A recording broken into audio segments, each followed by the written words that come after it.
Welcome to another edition of the Paranormal Zone. I'm your co-host, Tom Spitalere. Bob is out on assignment this week. Melissa's back with us. Melissa, welcome back. How we doing? Good. Thanks for having me.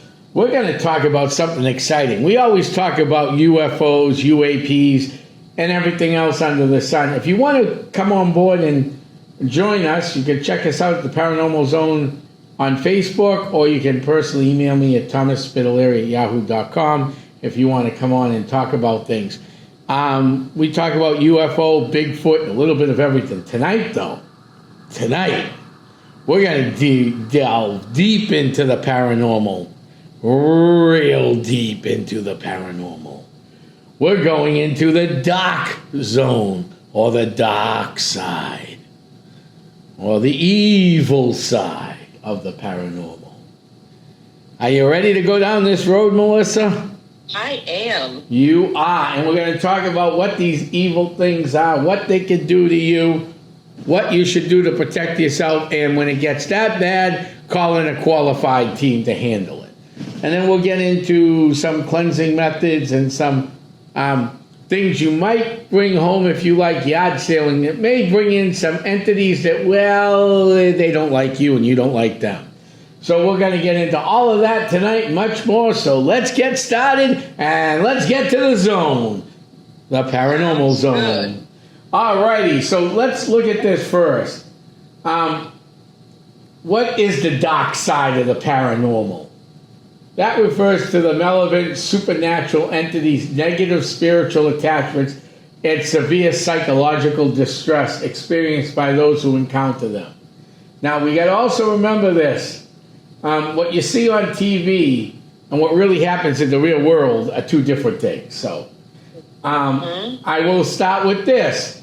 Years ago, Essex County Ghost Project had a legendary paranormal investigator. He's a legend. He's still alive, folks. Most legends are considered passed on, but he's still around with us. His name was John Zaffis. Well, his name is John Zaffis.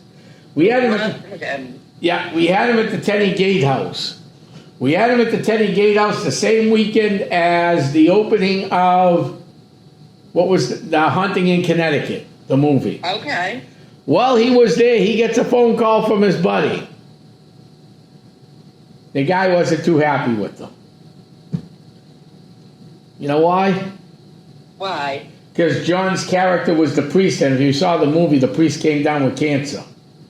So his friend thought his friend had cancer. Oh my goodness. Also, John said himself, he's never seen ectoplasm before. So don't believe anything in that movie. And I've talked to other demonologists who've never seen ectoplasm.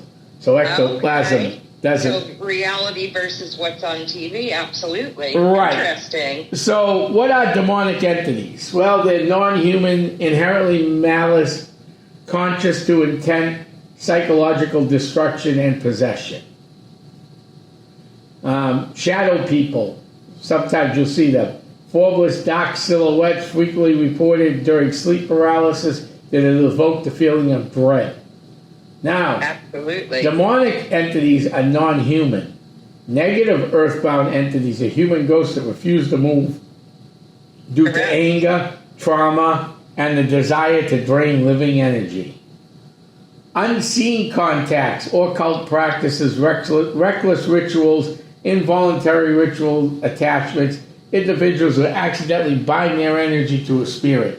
That is something we have to be real careful about. We've come across that a few times. And that happens more often than people understand when they're just kind of, I guess, dipping their toes and seeing what's really out there, but don't know how to truly protect themselves. And there's people running rampant on this earth with attachments. Right. And here's here's the bigger problem with this side and the paranormal in general. First, you have the media. Tonight, they're running Nightmare on Elm Street all night long. Are they? Yeah. Oh, that was my first All movie right. that ever gave me nightmares Now, until I was 11 years old. right. Now, as paranormal investigators, our job is to protect our clients, as you know. Absolutely. Now, there are some paranormal investigators. Well, I'm not going to say anything negative because I don't like negative things bring negative energy back. But there are some that like to tip the media off. One of the most famous couples for all the good that they did, and there are people who hate these people because they're what I consider they're just professional jealousy of those people. Okay? Mm-hmm. And God rest Mr. Perone's soul as he passed away in the last week, as you probably heard, right? Yes. From the Conjuring House. I did. Ed and Lorraine Warren. Now, as we've discussed, the paranormal is not a scientific field per se. There's no real hardcore. There is, but it's now just getting accepted. In the 60s, 70s, and 80s, and in fact, in the 60s, 70s, I was young at that time in the 60s, because I'm 94 years old now. It wasn't well taken to be part of a paranormal anything. No. No. Oh my gosh. No. Absolutely not. You were considered nuts, crazy. Right. So, what? For all what Ed and Lorraine Warren did, they did a lot to keep the paranormal going and make us understand. For example, Absolutely. he did something that he probably shouldn't have done, and he got knocked out for it. Now, He did? yeah, he did. I'm going to explain it. Okay? Now, you got to look at this from two sides. I can understand the husband's side, and I can understand Ed's side and Lorraine's side. Okay? So during the famous investigation of the Perone estate down in Harrisburg, Rhode Island, Mrs. Perron, not Perone, Perron, came under attack. All right? And Ed was filming this thing, video recording it, and he asked Ed and Lorraine to get her out. And he said, not right now. Let's see what happens. Now, what do you think Mr. Perron did? He knocked out Ed Warren and threw him out of the house. He did get back in the house later on with the wife when the husband was away, and they finally have sort of resolved some of those issues. But right, I see both. Like you, I see both sides Now- as well. I now- think they did the best they could Right. with what they knew, and they knew it was out there, and they were trying to study it, trying to bring awareness to it, and I do think they did the best they could. now, Knowing right. what they knew at the time, you know what I right. mean? And if they didn't do those type of research, and some of the stuff even that Essex County has done, I've had team members quit, walk away, eventually leave, telling me don't channel everything. Okay. First of all, I look at his channeling as research. I want to know what's on the other side. Right. I use my abilities to help people to remove entities from homes and stuff. Is it dangerous? Damn straight it is. Yes, it is. But it's just as dangerous as walking across Main Street in any town in America. Or in England, for that matter, or Europe and Germany or Russia. You walk across the street, you could get hit by a car, right? Exactly. I mean, and you don't even have to be doing anything wrong. And neither does the driver. We're not talking about someone who's impaired or something. A bad night, a rainy night, a downpour like we just had around here. You don't see the person, boom, you're gone. Yeah. So, so I can see both sides of that because we do still need the research. Their research started a big field, and we've learned a lot from the work of Ed and Lorraine Warren. I know I'll get some hate mail. We'll get some hate mail on this one, but that's all right. I'm sure we will. But like I said, I think they did the best they could with what they knew at the time. Correct. And I think their intention was pure. I think in that moment that wasn't the right thing to say or do. Right. Or like if something happens, maybe he should have prepared like, hey, we're trying to record as much proof as we can, so you know what I mean? So we can help her, you, and everybody down the road. especially you guys. People mess up sometimes. It happens, but I don't think intentions were bad. No, I don't see intentions being bad at all. But this is what the horror movies do. You know, if I had $1 for every case that I get a call saying there's a demon in the house, I'd be driving a brand new Mercedes-Benz. Just because someone sees a dark shadow, does that mean a demon? No. No.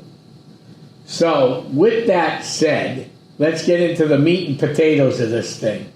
I think we started off well here. All right. So, what is the dark side?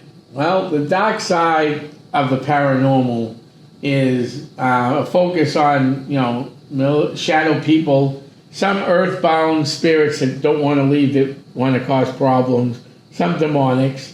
They feed off our energy, and demons will friend you first before they turn on you. Just like what happened in the Perona State in Rhode Island, Harrisburg, the Conjuring House. They start off as friends, little games, little this, little that.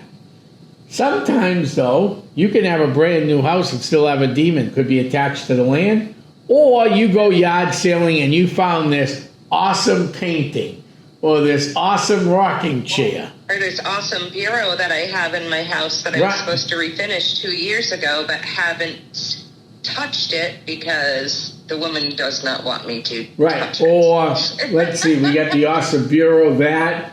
Oh, my favorite yard sale item. The key to the dark side, I call them.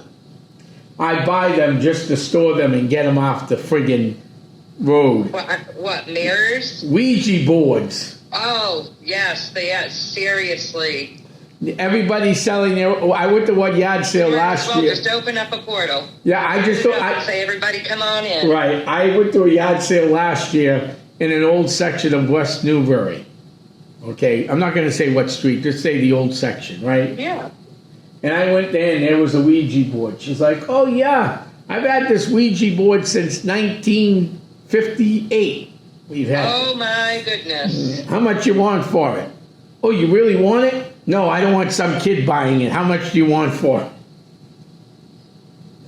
I took it home and locked it down. Good. Lady's like, we use this for historical moments. Oh, you did? What historical moments? Well, I found out who I was marrying.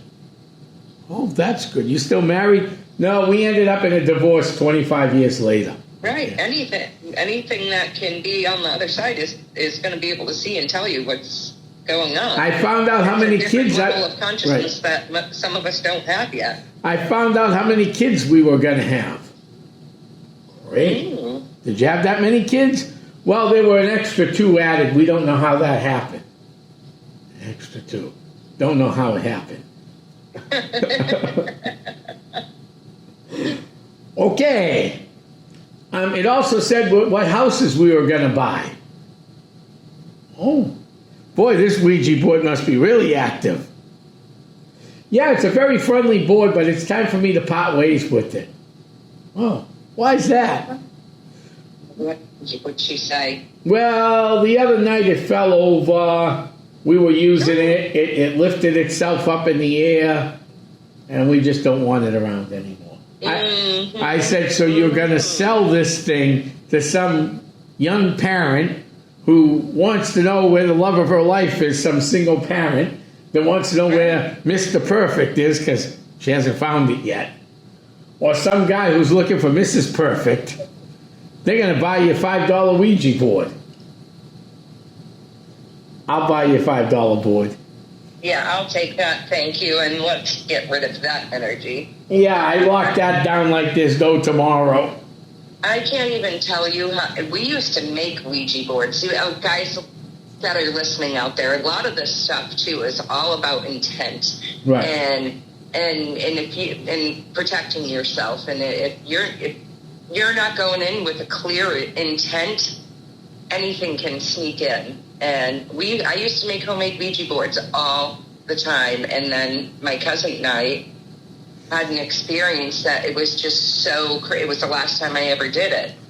I must have been like 9 years old, 8 or 9 years old, and Oh, so were you looking for what's his name? Like they all did in the '60s and the '70s. Who's that? What was that? We were just looking for anyone to talk to. Oh, you weren't looking for like Buddy Holly? Kids would do. That's the point. You weren't looking for Buddy Holly like a lot of people were with their Ouija boards. Oh, were they? Yeah.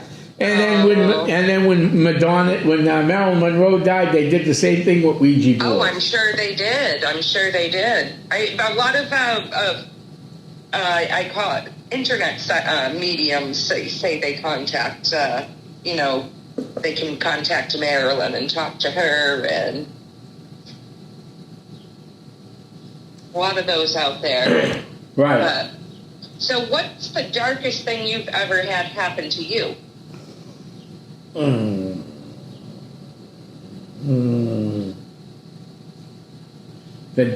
Probably the worst entity we ever had to deal with. And some of the team members weren't sure if it was an entity or if it was the client. So, because I know some of the former team members on this case will probably call me up and say, "We told you it wasn't dark spirit; it was entity. It was the client, not the entity." Okay. Well, I look at things a little differently. Okay, we had couple cases. We've done a few on the dark side. In fact, you're with us one right now. We're going to be very questionable. We can't talk about it, but we know there's not a Casper at this place. There might be a couple Caspers, but there's a few other things walking around there. I think you can agree with me on that one, right? Absolutely. There was a house we did in Haverhill, in the inner city. We'll just put the inner city of Haverhill. Okay. We had called in, we went out there, and there was also, I've had a few. There were all sorts of problems, okay? So the client did the smart thing. The client's son, there was a devil-worshipping Bible in the house. Guess what the son did with the Bible? He burned it. He burned it to get rid of all the negative spirits. He just sealed it in, didn't he? They were all over the property. Yep. That took a few times. We ended up getting that place pretty well straightened out, but that was, I'll tell you, that was a 7 or 8 time trip. Wow. I mean, that was pretty bad.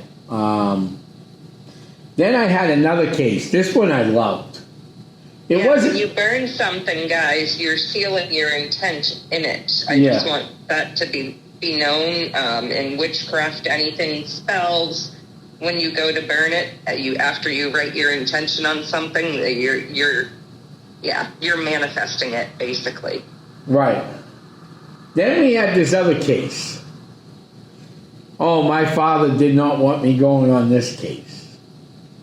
Because it was a Catholic holiday weekend. It was Holy Saturday. Oh, okay. Well, you got to call the Methuen, where there's a whole bunch of apartments. Okay? In an area of an old farm where I used to hang out and know that there's activity all over the region in that area. Okay? You had the Brady Bunch. I'm being respectful, right? Because people have their own lives. Marriages don't work out. They find somebody. Sure. So I'm just trying to quickly explain. So we had the Brady Bunch family. Almost. You had the wife that was practicing Wicca. She's practiced to be a high priestess in the Wiccan religion. Okay. Great. Then you had the boyfriend, and they lived together. They had a kid together. He is studying to be the high satanic priest of Massachusetts.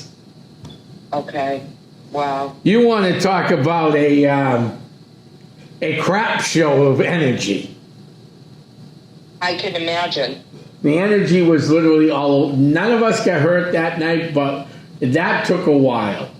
But I did get scratched in that case and the other case where the Bible was burned. I have been pushed. One time I channeled something. I don't know what the hell I channeled. That was pretty bad. At a location I'm not going to give away, somewhere in the Merrimack Valley. Right. I don't remember a damn thing from it. That's the only problem when I channel. And that's how you know it's usually dark too. Usually, yeah. When you come out of channeling like that, and they fully take over, you don't remember anything. No. So it's terrifying. No, it can be terrifying at times. But, like I said off the air to you 100 times, and I've said this to team members, and you've heard me in some of my talks. Mm-hmm. Yeah, the paranormal can hurt you. I'm not going to deny it. We take big risks sometimes going to help other people that we don't know, but that's what we love doing. It is the truth, and not only that, and I think what people don't realize, and with attachments and negative energies like that, not only are we going in and risking ourselves, even though we're trying to properly protect ourselves, we're also human too, and we have our days where, we just get down in bed and in a bad mood and our energy isn't good, and that's all it takes for that thing to sweep right in there and have its attachment and start wreaking havoc inside your body. And then you start feeling ill, and you don't understand why you don't feel good all the time, and you've never been sick in your life before, and you're sick all the time. You have no energy. You get snappy. You get angry. And that's all signs of an attachment of something not good. No. And that it could be a human dark entity, like you said, that has refused to leave, or one that has never lived. Right. And and the other problem with this is, okay, I'm going to tell you right now, the biggest problem we have in the paranormal is, and I respect everybody's beliefs. When I go to somebody's house, I respect what their religious beliefs are. Okay. Sure. But you got the Bible strictly prohibits seeking out the paranormal. It identifies practices like contacting the dead and fortune telling as spiritual deception and demonic activity. While the scripture acknowledges the existence of unseen spiritual realm, it teaches that the spirits of deceased humans do not remain on earth as ghosts. Well, I think we know better than that. Yes. The Bible also teaches us upon death, individuals face immediate judgment rather than lingering earth as spirits. Well, some of us might face judgment right away. Some do. But I have about 25 objects with energy trapped in them. Mm-hmm.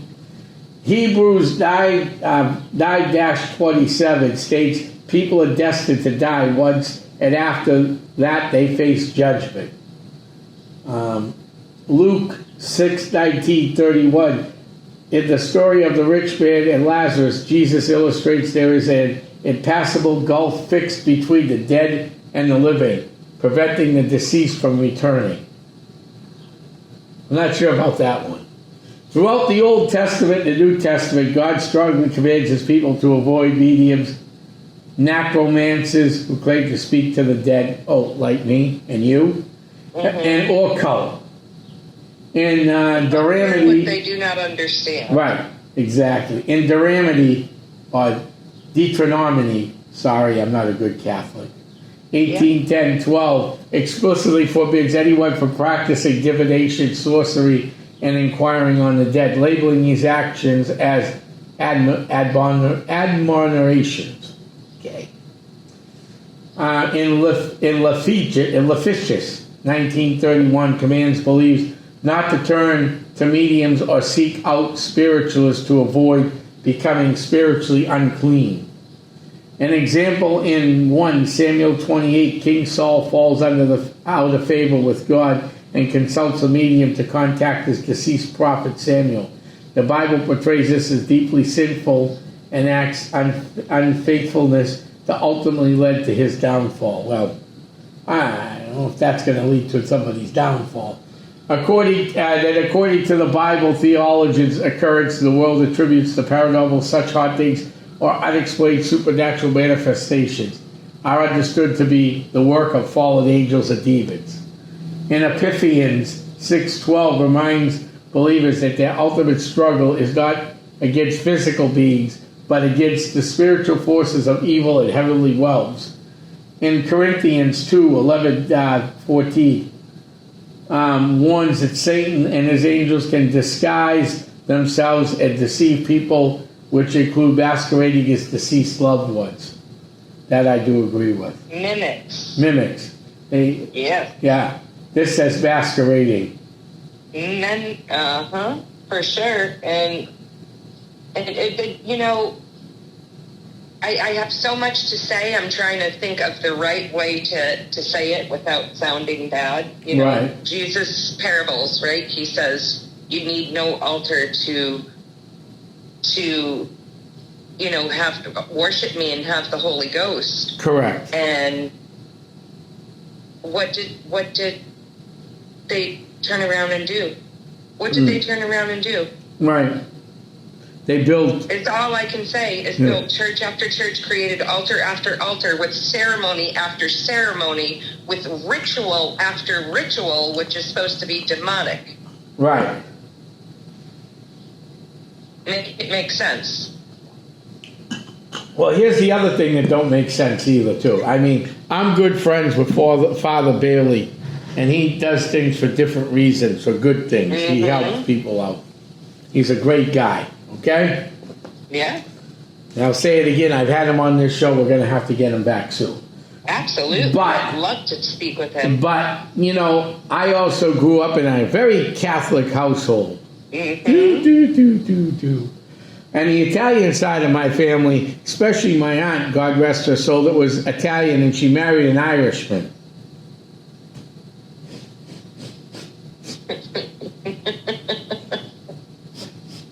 They were never a big fan of what I do. Of course they weren't. His kids find what I do interesting, my cousins. But one day, I was out somewhere and I ran into a priest that knew the family. I was just out, wherever. And the priest said to me, "Oh, hey, you're Tom Spitalere." I said, "Yes, I know this person. Yeah, okay. You know, I've asked them to give you a call to sit down and have a talk with you." "Oh, you do? Oh, I feel privileged now. Should I?" You there? Oh, yeah, okay. I'm here. Why, I don't know. Why, yeah, he wants to have a talk with you, huh? Yeah, because he found out that I was playing in the paranormal, he called it. Playing. I don't consider what I do playing. I'm very professional about it. I agree. I may joke around with things when I'm on the stage to keep the people interested in what we're doing, but when I'm on a case, you've seen me. Everything goes out the window. 100% professional. Boom! I'm somebody, and maybe on the radio show I'm a little bit more bombastic at times and out there, but when it comes time to do the work, it's like John Rambo putting on the bandana before he went to work. Click! There went the different, John Rambo went into military mode. You know? That's exactly what it's like. We can talk about, things here freely and get things off our chest and things we've experienced and whatnot, but when it comes time to work, it's work time. Right. So he says to me, only priests can handle demons. That's not the truth. Wait a minute. Exactly. Yeah, that's so far from the truth. The first actually lay person to ever handle Testament of the king there, Bible got him good. Right, but also too, one of the first non-priests to ever do a cleansing or getting rid of was actually Ed Warren. Right. He was working with the priest. The priest didn't show up, and he needed to start, so he started it and did it himself. That's right. He sure did. So I mean, anybody can do it as long as you got to believe it. Anybody can do it. You just got to be believed. The Holy Spirit within you, you can do it. Anything you want. So I had this client tell you what's wrong and right. Right. I had this client. What benefits them. Right. I had this client from Manchester, and you've heard part of this story before, so as it's ever the list is so, we'll just do this quickly. They were going to call Essex County in because they found the team closer. Remember I told you about the demon, the fake demon? Yeah. Okay, Yes. we'll get through all of that.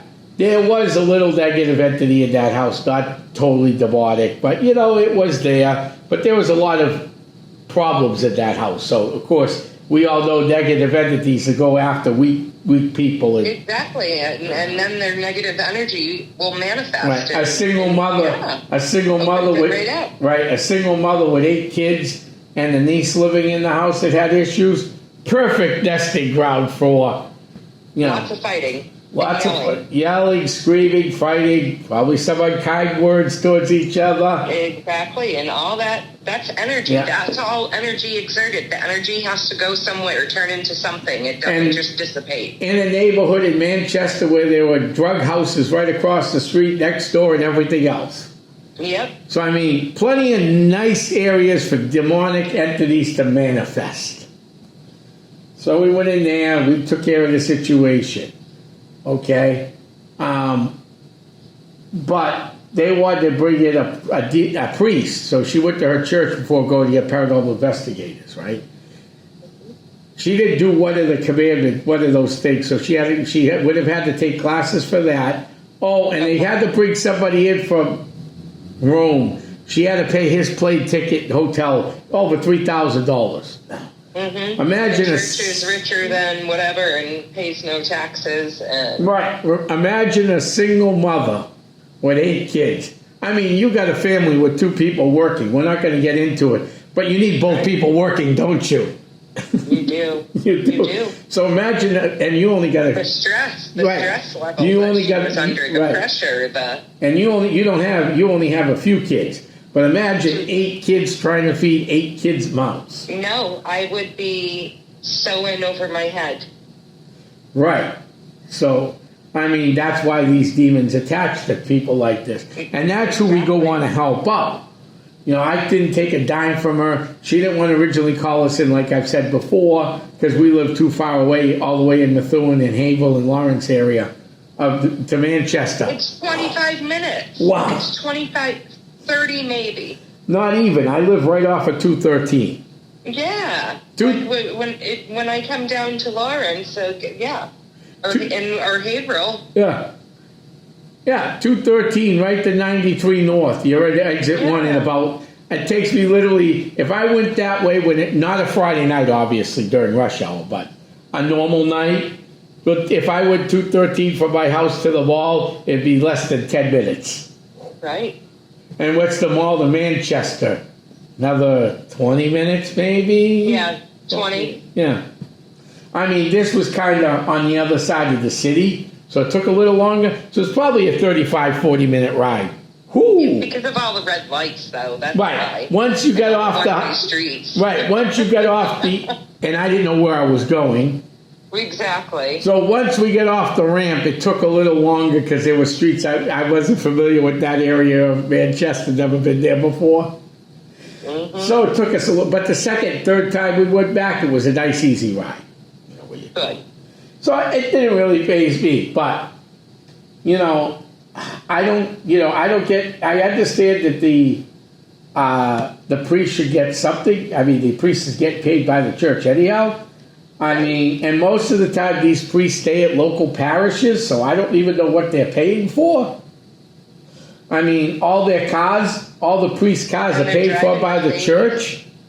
So, I mean, what does this guy really need? The food's paid for by the church. He gets a paycheck every week. So the church would have to go buy more food to feed that priest. Ooh. I was actually saying to my husband, was it just 2 days ago? I said, how funny. I said, how ironic. I said, how in the world did the Vatican end up in Rome, of all places? Mm. When they were the biggest. I mean, the reason for Jesus' downfall, his death, his everything. How is the Vatican in Rome? How is the Pope in Rome? Why isn't it where everything began? Right. That makes no sense to me. The Romans took it over and made it their own, and they also changed scripture and added words and removed things. Right, and they just... to suit their likings. Right. You know, and of course, we take everything we do serious and we help our clients out.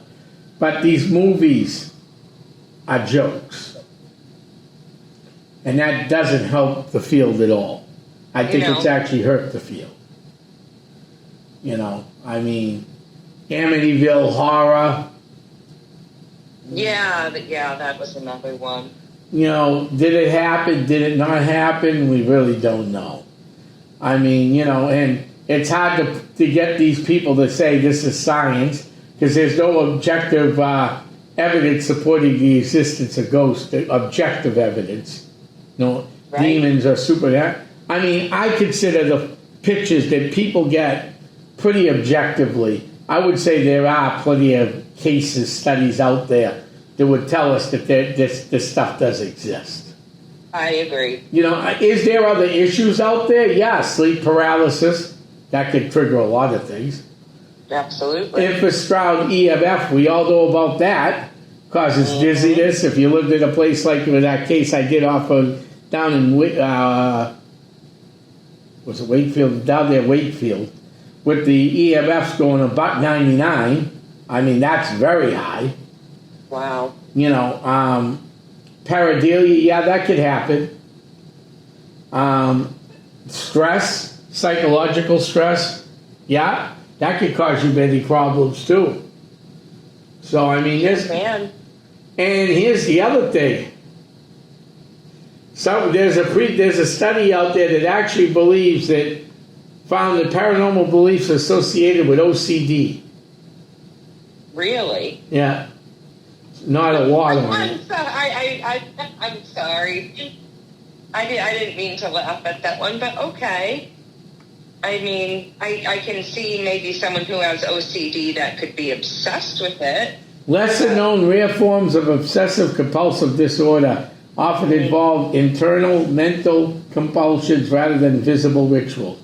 While 20 to 30% of the individuals with OCD experience less common types, some of the most overlooked include sensory motor, OCD, obsession with automatic bodily processes. So they have more experiences because they are OCD and have sensory motor, sensory issues. Automatic bodily processing, like breathing, false memory. They're more sensitive is what it is. Right.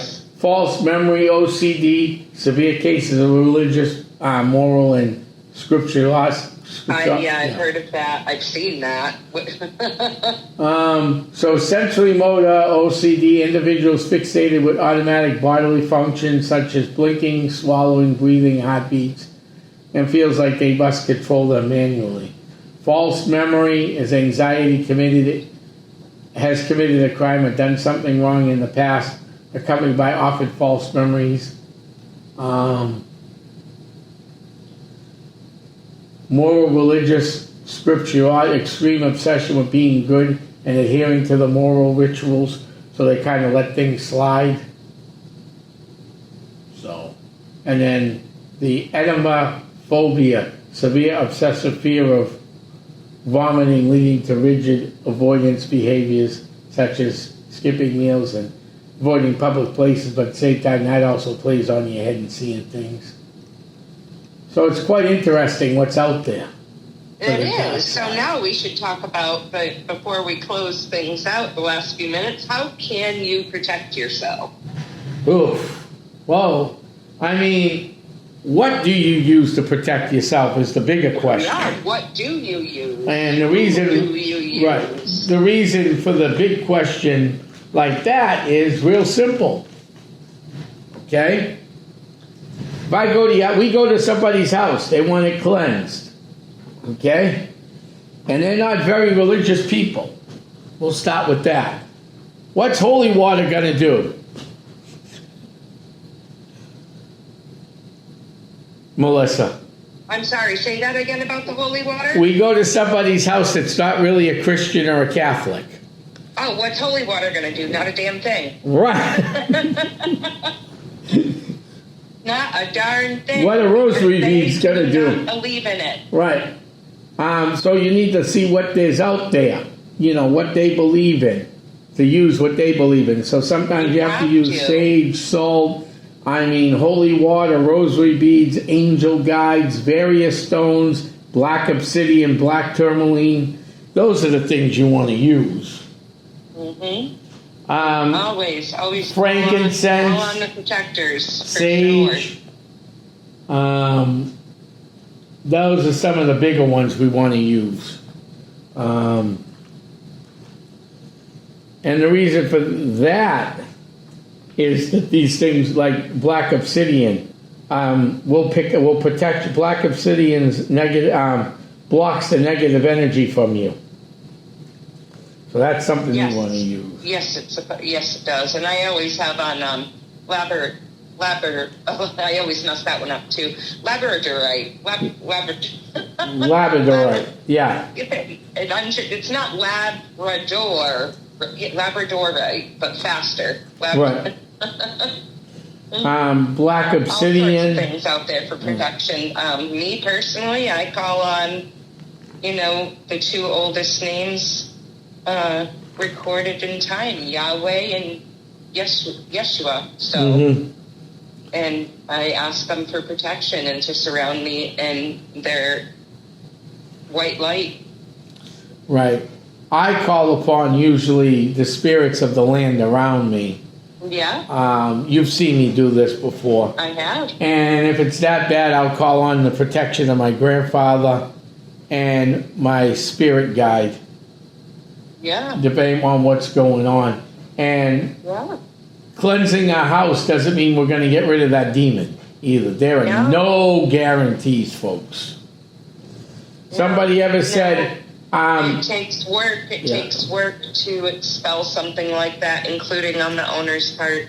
Yes, it takes a lot of work, sometimes multiple times. It's like a 50-50. The owner's got to do the work too. Right, you can't do it all. No. No, you cannot. No. I like to cleanse myself, get myself ready before any investigation, and cleanse myself again when I get home. That just makes me feel better. And, I cut any cords, anything that energy, I call my own energy back that I may have left out there and remove anybody's energy I don't want on me, off of me. And you do that usually when we're done, or we'll go somewhere private and do that. Yep, always. Always,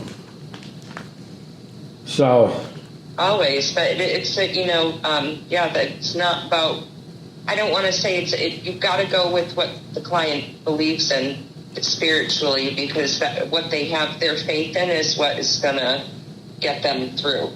Right. Ultimately, it comes down to faith, and there's not a right or wrong way, and all ways lead to the same place. Right. They always lead to helping people out, and that's what we want to do. Help people out. So you can always get these stones at different metaphysical stores throughout the world.